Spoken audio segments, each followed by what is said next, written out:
Hello friends, welcome back to our fifth lecture in our zoology lecture series, which is on nucleus. Okay. So let's start with you can join my Telegram channel and log in through this website. I will update the website with its content soon. So you will find all the updates about the course on this website only. Okay. And there is a book I have published for you to go through the previous year questions, which I have sorted according to the micro subtopic wise. Okay. So today's point is nucleus. Okay. So the nucleus, this is the overall structure of the nucleus. So let's see what it contains of. First of all, nucleus contains four major parts. That is the nuclear envelope, nucleolus, nucleoplasm, and chromatin DNA. Okay. So the nuclear envelope out of it is this part. Okay, this is the nuclear envelope, right? And what does further nuclear envelope is had? It has outer nuclear membrane, this one, right? This is the outer nuclear membrane. This is an inner nuclear membrane, the inner one. Okay, this one, inner nuclear membrane, and that is a perinuclear space. That the perinuclear space is just a space in between these outer and inner nuclear membranes. Means this space. This space is perinuclear cisterna or space or perinuclear space, right? Now this nuclear envelope is these two membranes, right, outer and inner, are joined at some points, right? There are many points which these two membranes joins with each other, and at that point it forms a nuclear pore, right? So this nuclear pore bit allows the movement of RNAs in the RNAs and other proteins inside and outside the nucleus, right? So this is the nuclear envelope. Next part is nuclear pore complex, also called as NPC. So this is the exact or the entire diagram of the nuclear pore complex, right? So let's see what are the contents of the nuclear pore complex.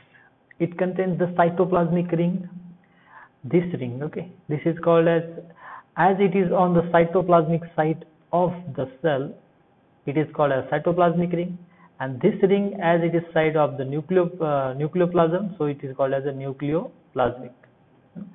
And what constituents of these rings are, from what these rings are formed? These are from the 8 protein subunits, right? So these are individually protein subunits from which these rings are formed.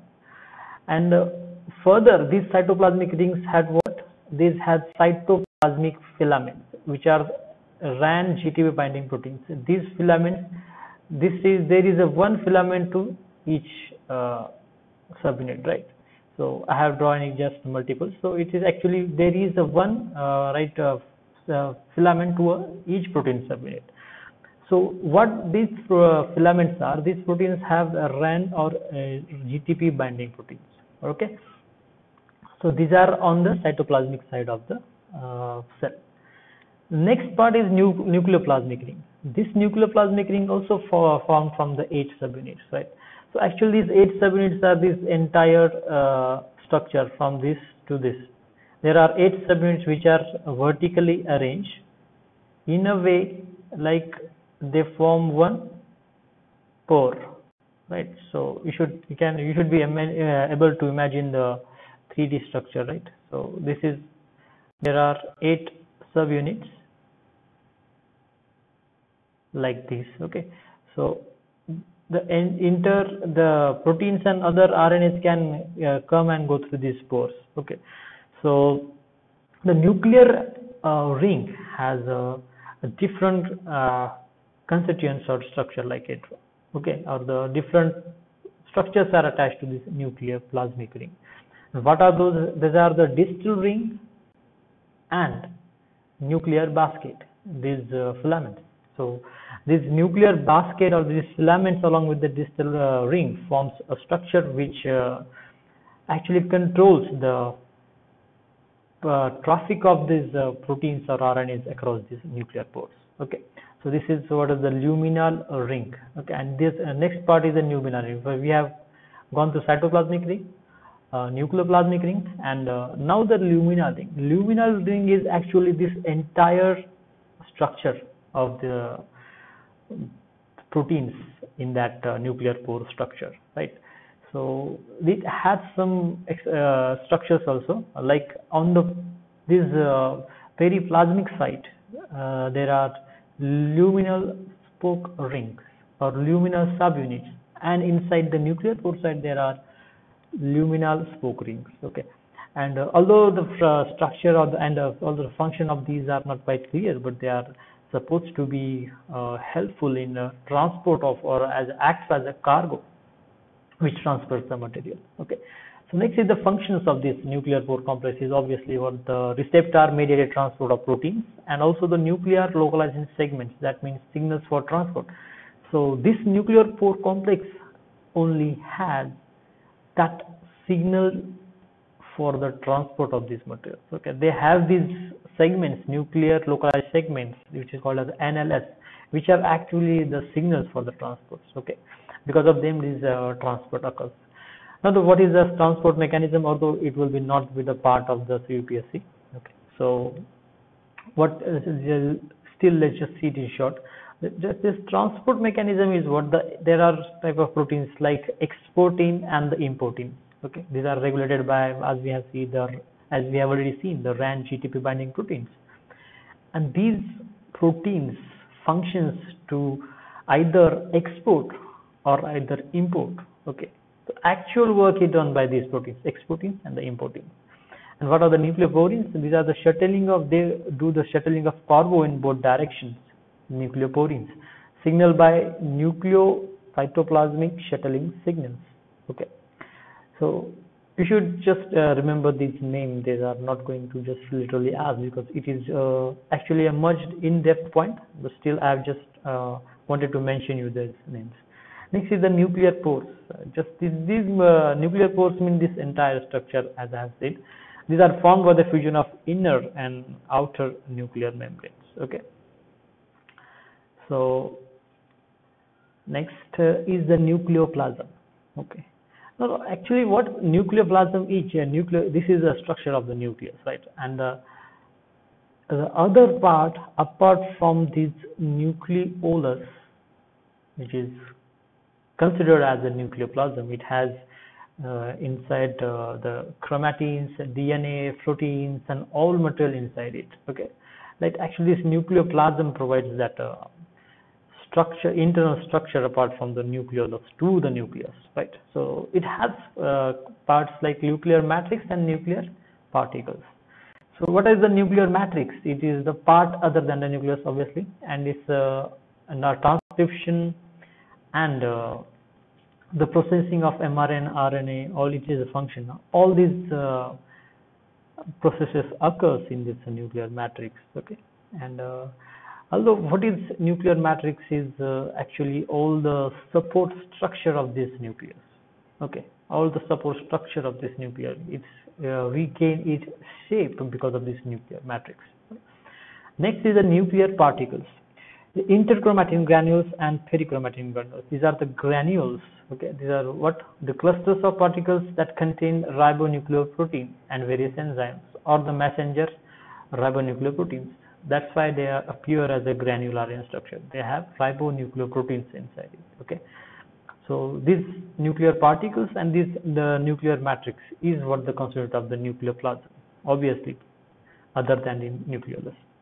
The function is what of the processing of pre-mRNA and synthesis of DNA, RNA, ribosomal subunits, proteins, and all that. It occurs in the nucleoplasm. Okay.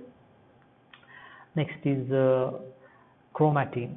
The chromatin, to understand the chromatin, you should know about heterochromatin or the euchromatin. Right.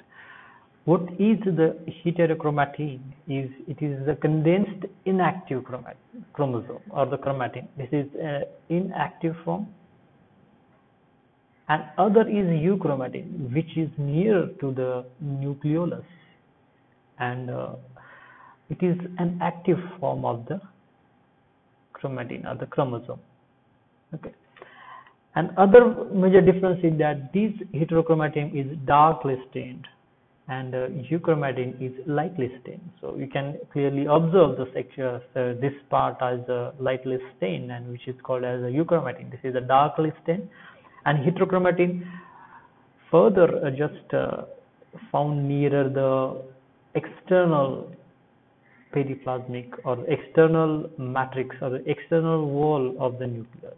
Okay, and this euchromatin is found nearer, much deeper to the nearer to the nucleolus. And there is a bare body, or the sex chromatin is also part of the heterochromatin, which is a dark staining inactive X chromosome, and it usually became visible in interphase under the light microscope, obviously. And this X chromosome is out of the 2 X chromosomes in the females. Okay, so these are nearly found in all female genotypes, right? So transcriptionally, euchromatin is transcriptionally active and lightly stained. I have already explained. So the function of chromatin is of RNA synthesis, as the basic structure of the chromatin is what? Double-stranded, or the DNA with the histones and proteins. Okay, so we are about to see the detailed structure of chromatin. Let's see. Now the chromosome, it consists of. Now I will just start with the details of this chromosome, how it is actually, right? So this chromosome starts with this DNA. We all know it is a double-stranded DNA, or double-stranded deoxyribonucleic acid. Now what happens? This DNA is coiled again and again, right? So it's formed a thread-like structure, right? Because of the coiling. If you zoom this one section, you will find this part of DNA, right? It's actually a double-stranded DNA. But when you take a larger or demagnified structure, it will observe as a thread. Now this DNA thread, what happens is that there are histone proteins, right, or the proteins which are those H2A, H2B, H3 and H4. So these are the H2A, H2B, H3 and H4 proteins. So there are 2 sets of these proteins, so that's why there are 4 and 4, 8 proteins in all. Now this DNA thread just double wrap this structure of protein and leaves it for the further packaging of same histone proteins or the proteins.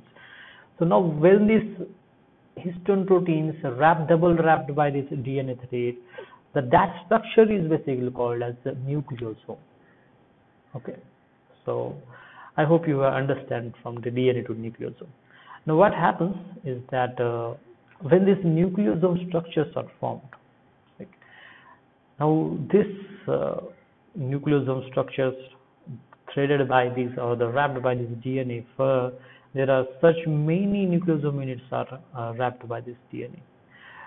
Now the next question is called the such nucleosome units come closer to each other or get packed with each other by further addition of another histone protein.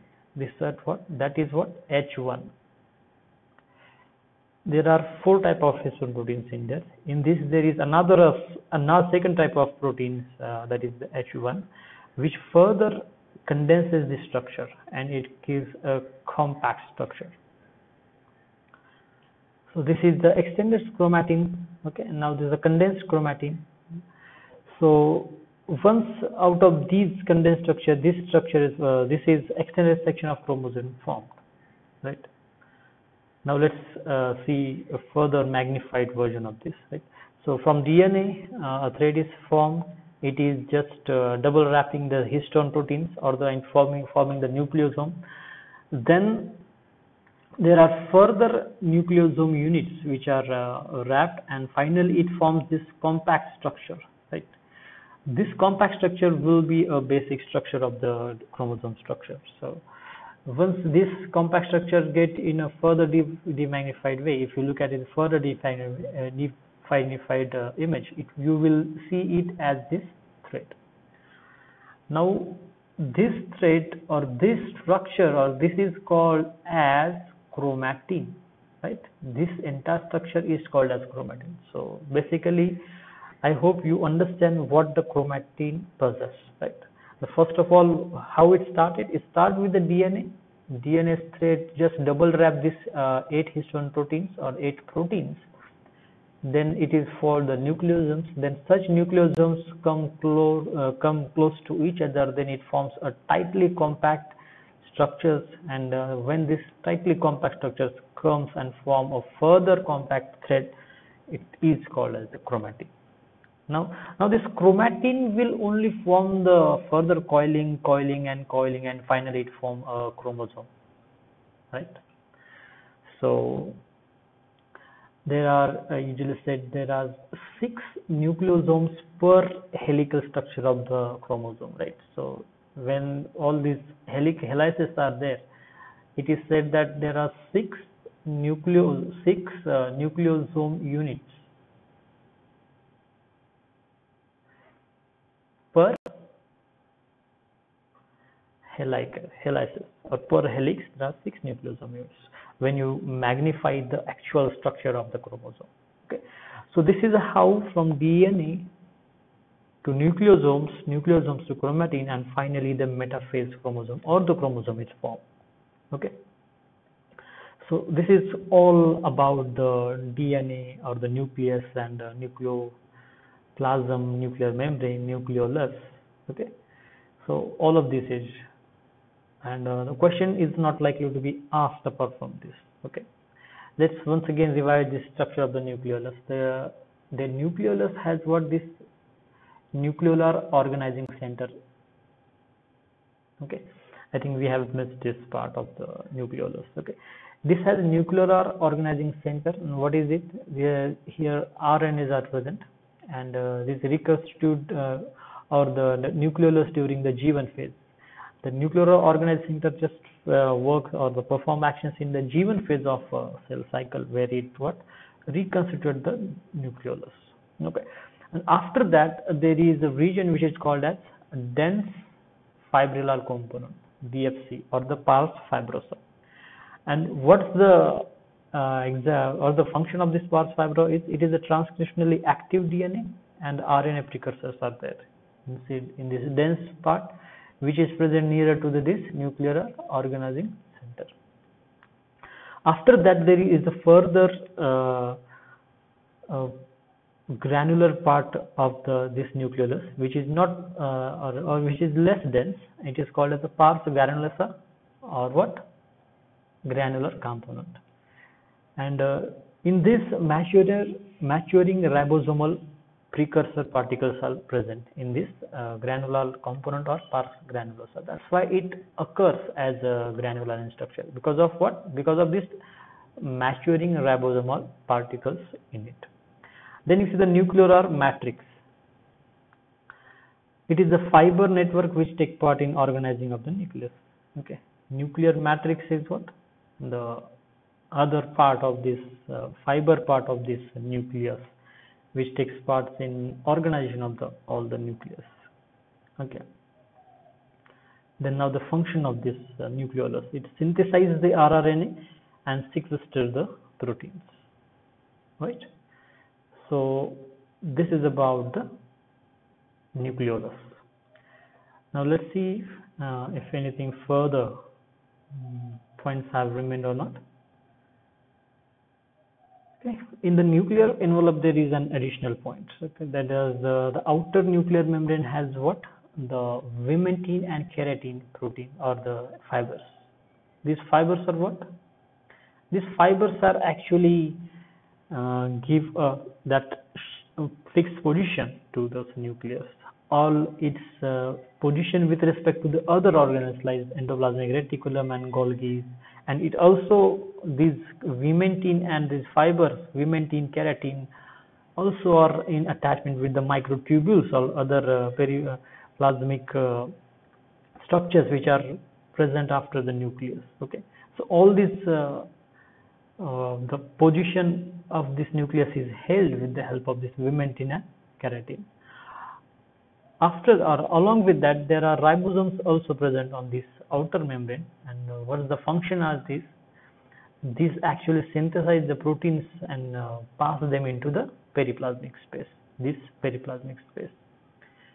And also another point is that this periplasmic space is in continuation with the periplasmic space of a rough endoplasmic reticulum. Okay, so UPSC have never asked question about the actual structure and the function of the nucleus. Obviously, they have asked about the transcription and translation, all that part, but the structure and the function of this actual nucleus, there is no question like this. Okay, they have asked about the structure and function of lysosome, mitochondria, but not the nucleus. Okay, so that would be enough for the nucleus. Okay, so let's meet in the next lecture where we see about it will happen on Tuesday at 5 p.m. endoplasmic reticulum. It will be upon endoplasmic reticulum, Golgi, and mitochondria. Let's meet. Have a great day. Bye bye.